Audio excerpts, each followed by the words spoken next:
Good afternoon, everybody. It's good to see some familiar faces. And I'm Clete Johnson. I'm a senior fellow at CSIS, also a partner at WBK, a telecom tech law firm right down the street. I want to welcome you all to this event, both those of you who are here in person and the large audience online. This event is streaming, is also being covered by C-SPAN, so we're going to have a big audience today. And I just want to start by thanking CSIS and all the audience, and also my longtime colleague, former colleague, and friend Jessica Rosenworcel, who is the first permanent chairwoman of the FCC. I'll tell you a little bit more about that in just a moment. Just thank you, Chairwoman, for being here. I think this is the third time that you've appeared here at CSIS. We want to keep that pattern going. And before I turn it over to her, we're going to release a paper today that's the same title as the event as the title of this event, The Strategic Imperative of U.S. Leadership in Next Generation Networks. We're going to focus on lessons from Europe, so what we see as stumbles in 5G and implications for the future of free market democracies. I just want to note, today we're doing a limited release of the paper, and it will be posted on the CSIS website this week. And in the meantime, if members of the press are interested in getting a soft copy prior to the online posting, please contact Paige Monfort, CSIS's Media Relations Manager, and her address is on the CSIS website. So I'm going to briefly describe this paper as a lead into the chairwoman's remarks. About 15 years ago, when I started working in security and communications, my then boss, chairman of the Commerce Committee, Jay Rockefeller, told me, and he pointed his finger in my face, he said, "Before you do anything on communications, you run it by Jessica." So 15 years later, I'm doing the same thing, and I don't think I've ever broken that. It's just a good idea in general. So I'll run this by you and then see what you think, and be kind if I'm off base on any of this.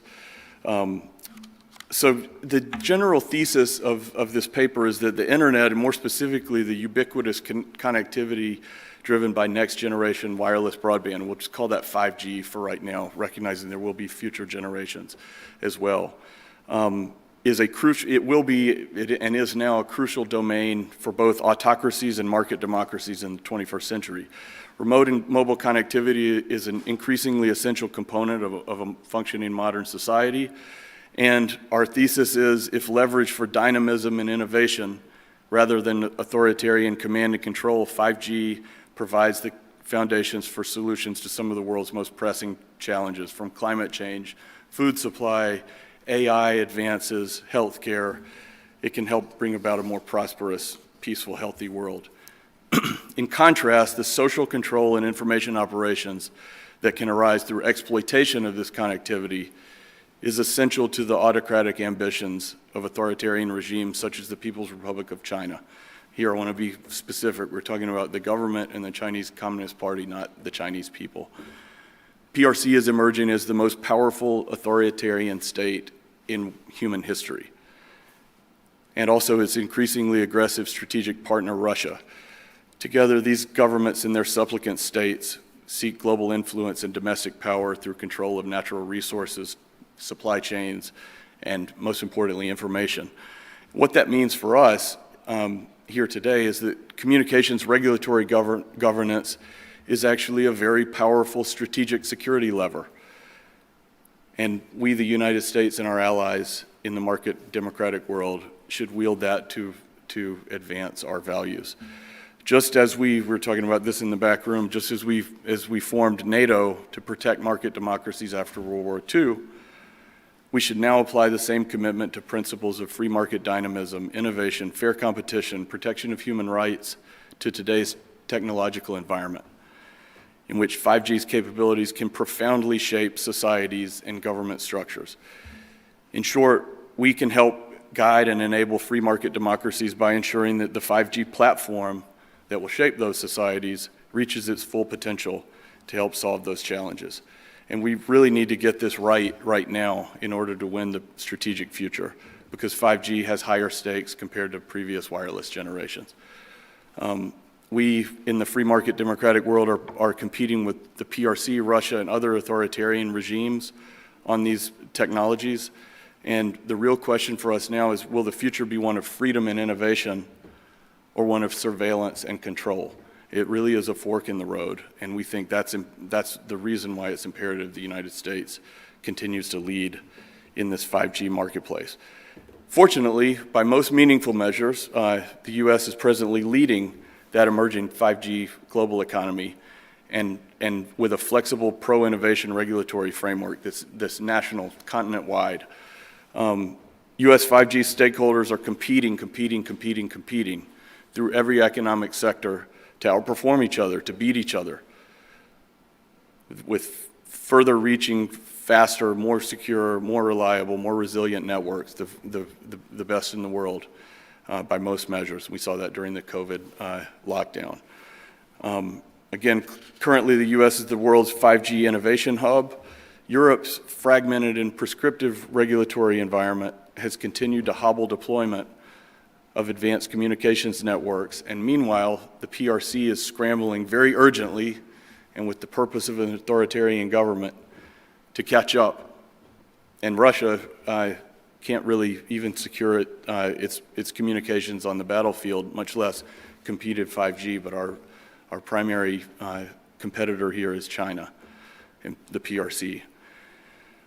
This is why we think the U.S. should maintain its innovation-oriented regulatory governance framework for wireless broadband services at the federal and state level. The lessons of recent years are manifest. Europe led the world in 2G but fell behind in 3G and 4G and is presently falling behind in 5G, largely due to spectrum mistakes and splintered, onerous regulatory requirements that impose restraints on its wireless ecosystem, stifling investment and innovation. And there's a lesson here that we articulate in the paper.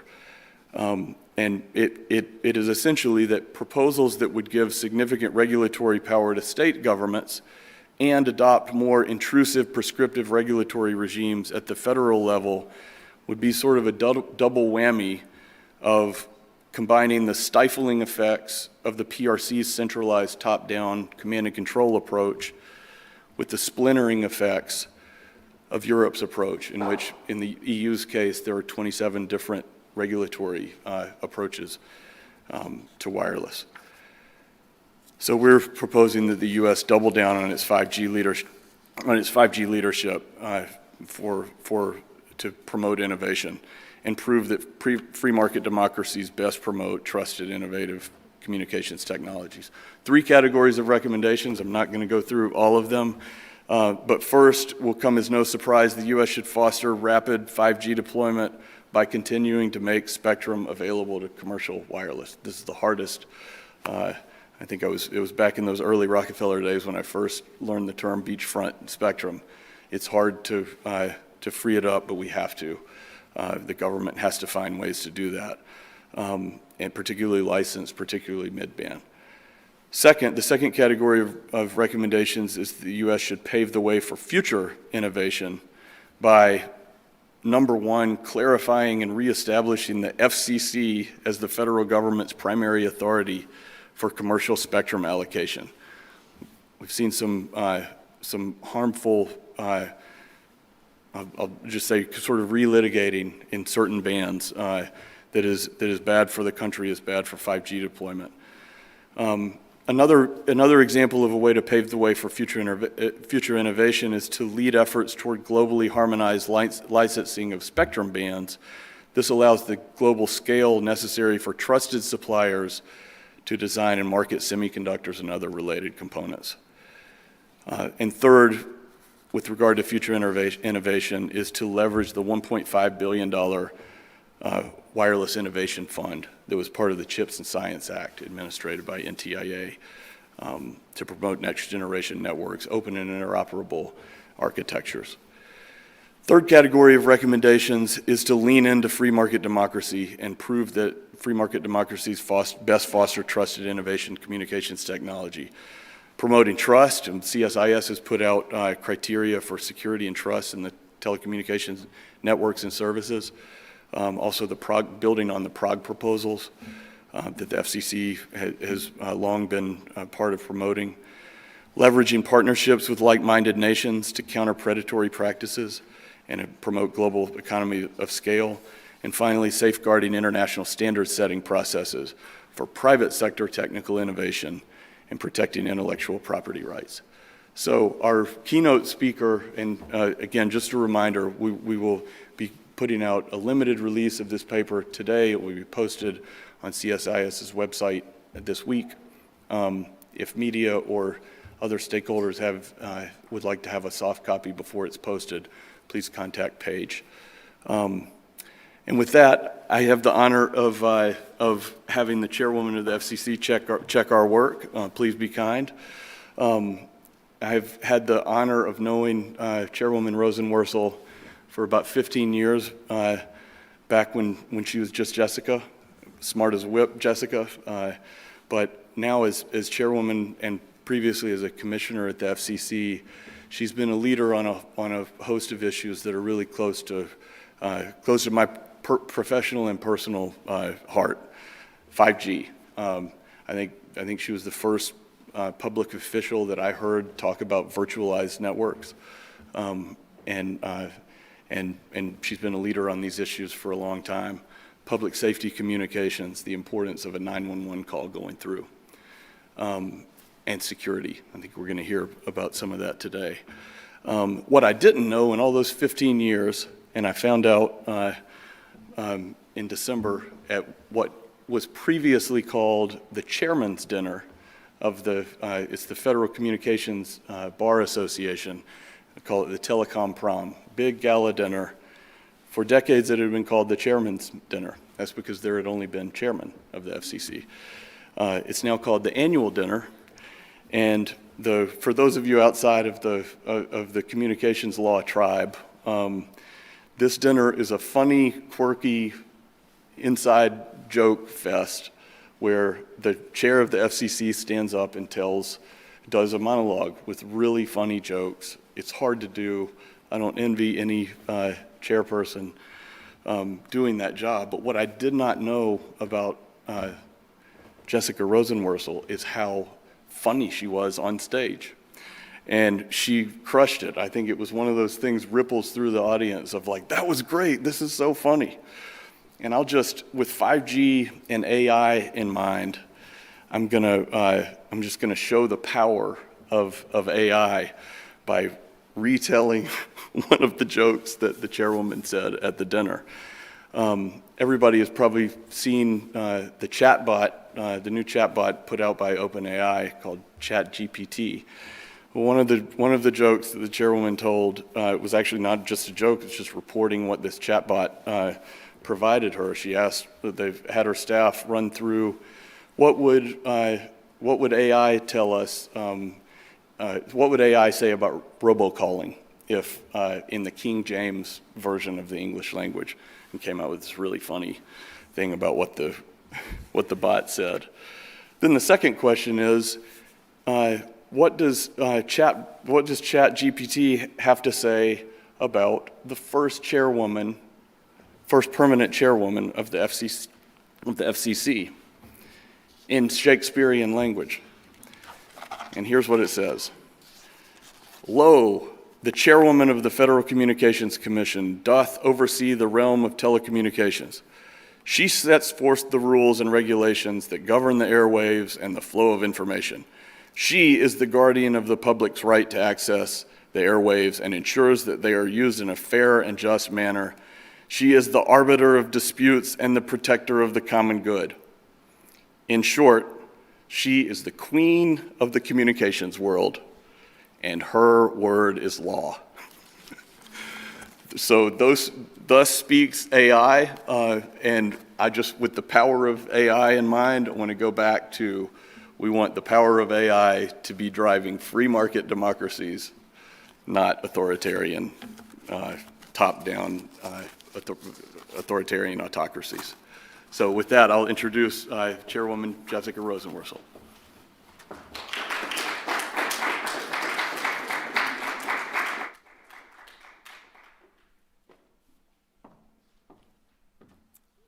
Thank you, Clete, for those unreasonably kind remarks. We did have a good time with the chat bot.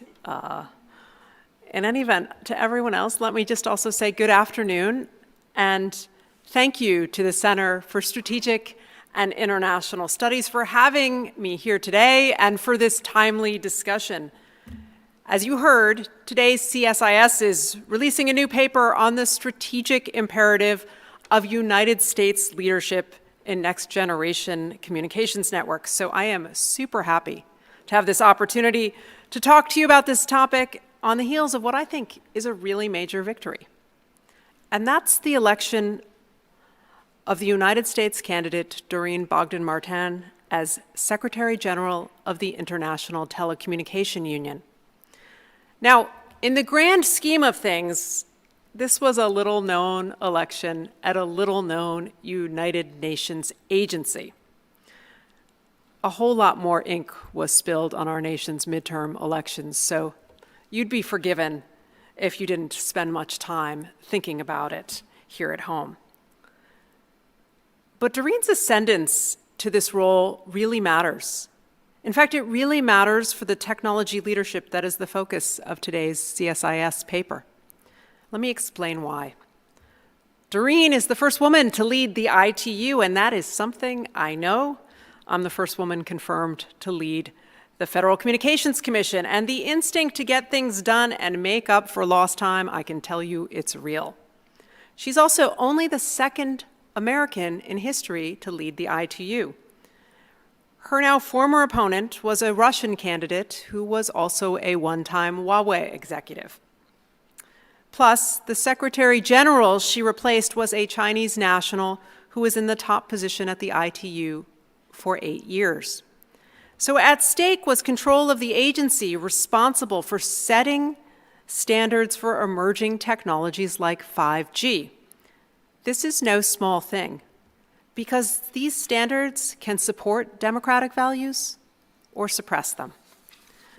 So in the run-up to the vote, the Washington Post warned that the winner would determine whether next-generation technologies would be free and open or censored and controlled by governments. And Wired went so far as to say the vote could change the course of Internet history itself.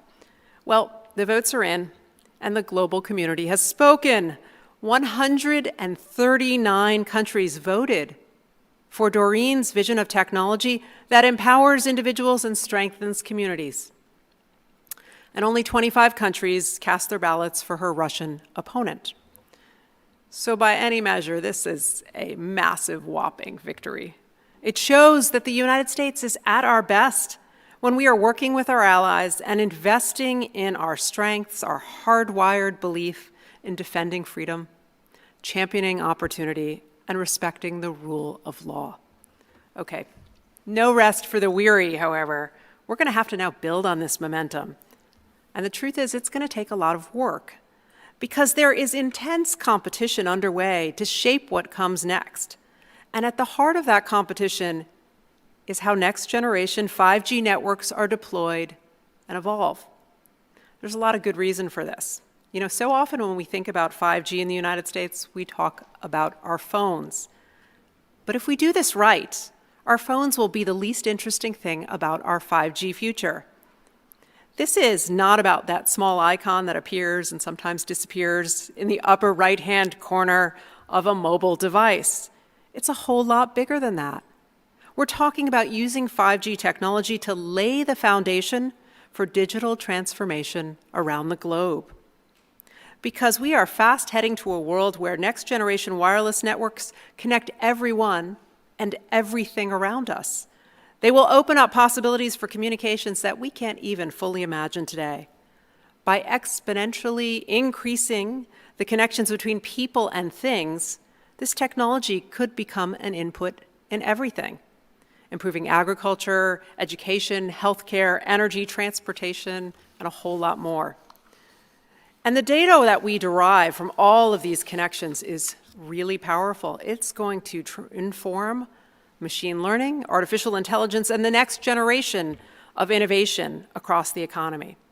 So this is really exciting. But these opportunities also reveal broader geopolitical challenges. Because let's be honest, the United States and authoritarian regimes have really different views on how to use 5G technology. The vision that succeeds in a global forum like the ITU matters. It will inform how networks are deployed and evolve around the world. So now closer to home, the deployment of these networks also involves big security challenges, because the truth is that 5G networks connecting so much more in our lives will mean a broader attack surface for cyber events. So today I want to talk about how the FCC is meeting this security imperative. We're doing a lot. In fact, right now the agency is doing more to address network security than at any point in its history. It's a strategy to deter, defend, and develop, and by that I mean deter bad actors, defend against untrusted vendors, and develop a market for trustworthy innovation. By doing this, we are working to help improve communication security at home and shine as an example for the rest of the world. Now, I admit that's a lofty sentiment, so let me take you back down to the ground and tell you what that looks like in the FCC day-to-day. First up, coordination. The FCC is really only one part of the cyber regulatory landscape. That means coordinating with others is vital. In fact, in my first few weeks as chairwoman, I made it a priority to reach out to my peers and other parts of the federal government to advance our shared interest in network security. These efforts included speaking with leadership at NTIA, CISA, and the Deputy National Security Advisor for Cyber and Emerging Technology.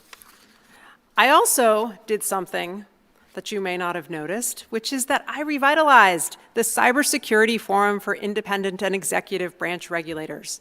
And that title is a mouthful. But when I took the reins at the agency, this forum had all but been abandoned. Now we've revamped it, and I run it, and it brings together the leadership of 32 federal agencies to coordinate our efforts. And this group includes the Department of Homeland Security, the Department of Health and Human Services, the Securities and Exchange Commission, the Nuclear Regulatory Commission, and a whole bunch of others. Now, we all have different authorizing authorities, different responsibilities, but we share a commitment to enhance the security of critical infrastructure. After taking the reins at the agency, I also worked with the State Department to change what was the 2-decade-old process used for approving licenses for submarine cables. Our revised approach now improves security coordination by better incorporating the work of the Committee for the Assessment of Foreign Participation in the United States Telecommunications Services Sector, another group with a mouthful for a title. And we're incorporating their work much earlier in our process. Finally, I also did some internal work, and I updated the way the FCC reviews matters related to national security. We created a special team of experts from across the agency charged with advancing a comprehensive approach to securing our nation's communications that we call the FCC's National Security Policy Council. All right. Second, cooperation. Network security is not a subject the public sector can address on its own.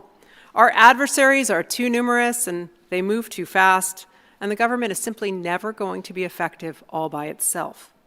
Public-private partnerships are essential for effective cybersecurity and resilience, and that's why last year I reestablished what I think is one of the FCC's most forward-leaning public-private partnerships, and that's the Communications Security, Reliability, and Interoperability Council.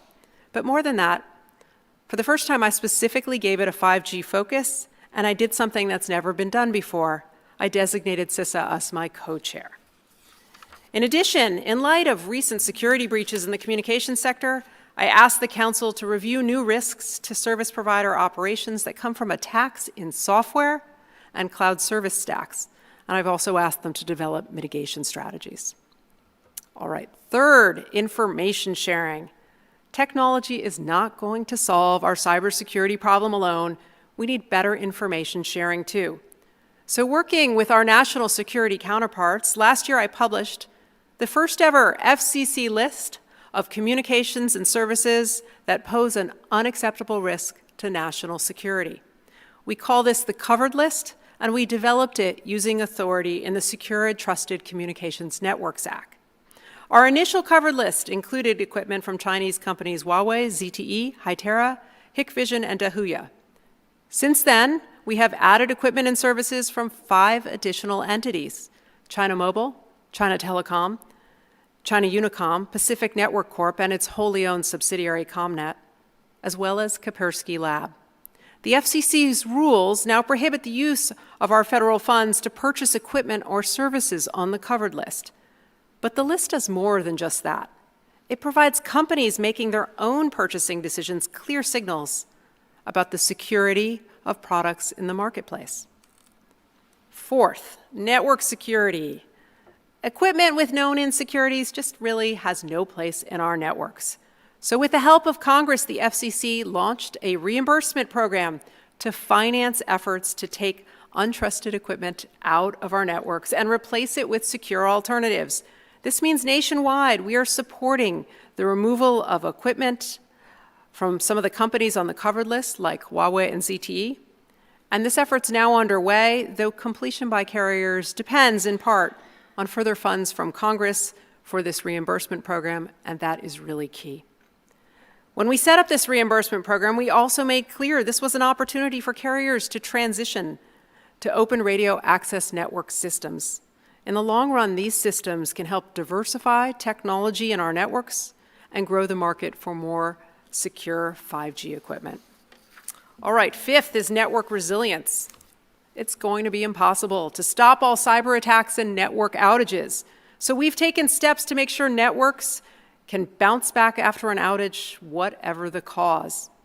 Late last year, following reports that the nation's emergency alerting systems were susceptible to serious security vulnerabilities, we also launched a rulemaking to require broadcast emergency alert system and wireless emergency alert system participants to have a cybersecurity risk management plan and deploy the most recent security patches. In addition, we adopted new rules to improve network resiliency during disasters and launched a new inquiry on the security of internet routing. Every one of these activities is a commitment to making sure our communications networks are there when we need them most. Sixth, equipment security. For the first time, the FCC has adopted rules that prohibit the authorization of equipment for national security reasons, and this is a big deal. Using authority under the Secure Equipment Act, the FCC will no longer authorize telecommunications or video surveillance equipment from Huawei and ZTE. In addition, the FCC will not authorize telecommunications or video surveillance equipment from Hytera, Hikvision, or Dahuya that is used for the purpose of public safety, security of government facilities, physical surveillance of critical infrastructure, or other national security purposes. That means this equipment can no longer be imported into the United States or sold on our shores. Our actions also cover the base station equipment that goes into these networks, the phones, the cameras, and Wi-Fi routers that go into our homes. And we've even included rebranded or white label equipment that is developed in the marketplace. Of course, the equipment that connects to our networks is just as consequential for security as the equipment that goes into our networks. So we launched a new inquiry on the security of the Internet of Things. And on top of that, I'm working with colleagues across government to explore how commercial labeling efforts can help improve security for the Internet of Things. Seventh, data security. Now, our mobile phones are almost always in our palms, pockets, and purses, and that's for good reason. We rarely go anywhere without them because staying connected is so powerful. But this always-on connectivity has consequences. It means that carriers have access to a treasure trove of data about who we talk to, where we go, and fundamentally who we are. We need to make sure this deeply personal data does not fall into the wrong hands. That is why the FCC has long had rules that require carriers to protect the privacy and security of data under Section 222 of the Communications Act. But the rules we have on the books that require carriers to notify consumers and law enforcement about data breaches are, get this, 15 years old.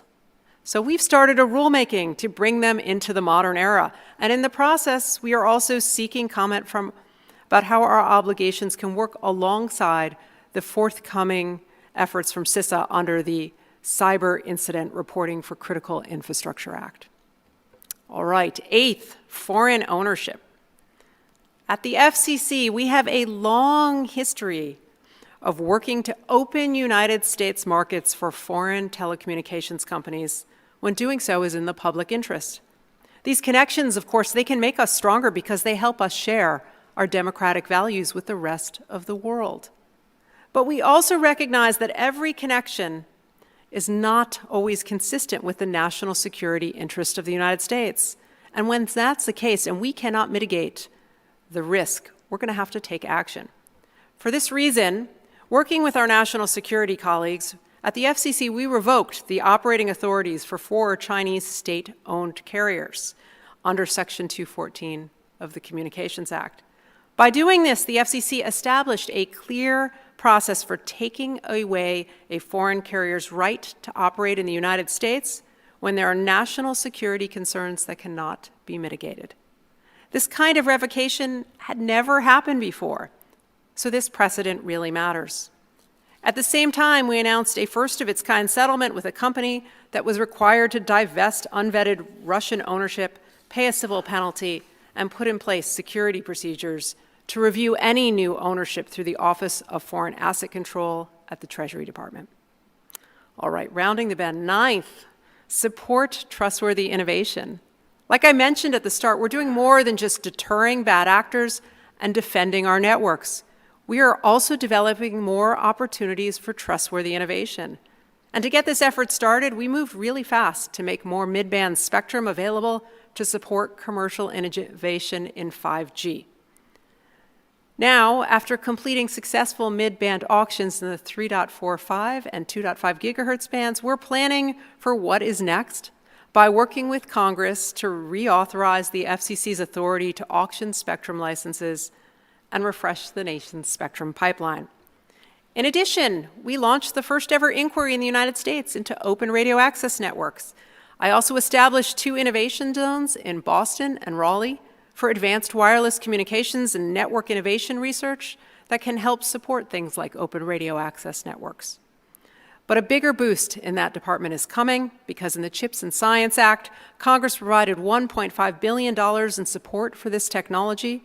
And while these funds are with our colleagues at NTIA, my hope is we can align their efforts with what we have learned in our existing reimbursement program about real-world deployment and the importance of systems integration. That's a lot. We're making progress, as you just heard, on 9 different fronts. So my instinct is to round that out and make it a neat 10 and tell you what we're going to do next to keep up this momentum. All right, 10th is keeping our national security assessments up to date. We know that national security threats are always evolving.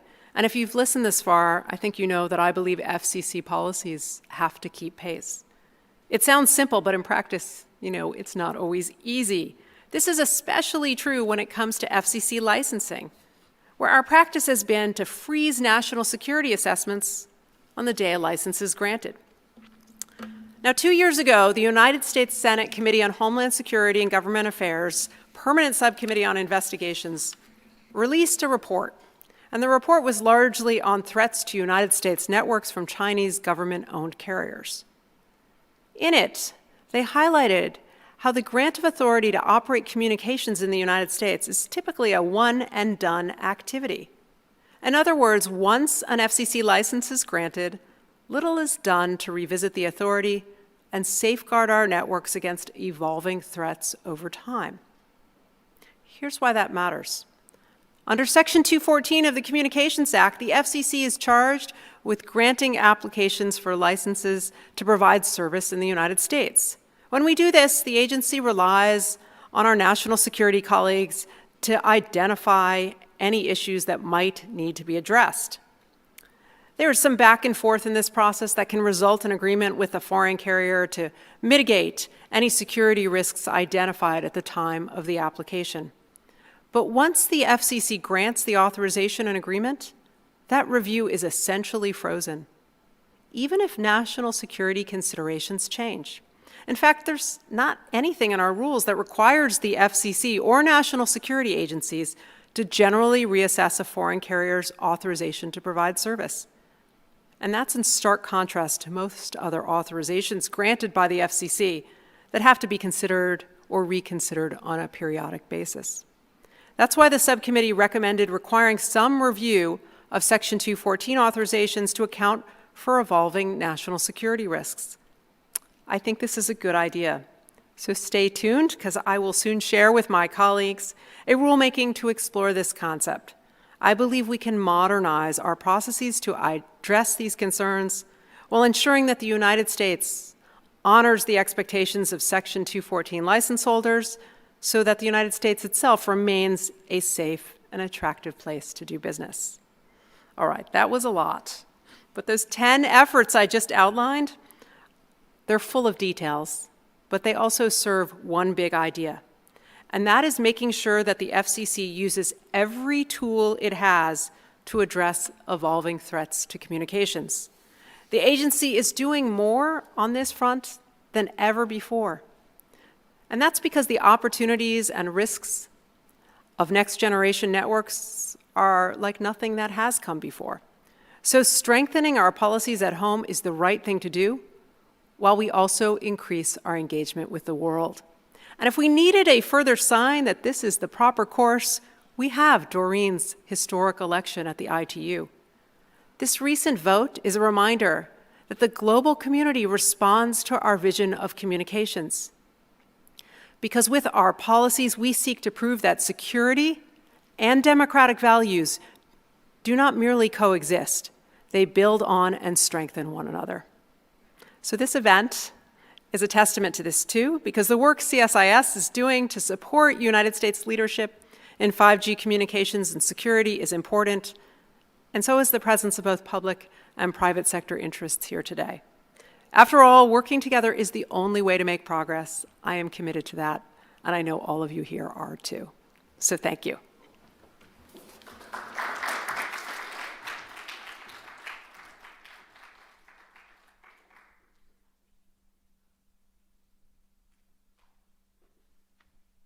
Thanks again to everybody, and especially to Chairwoman Rosenworcel.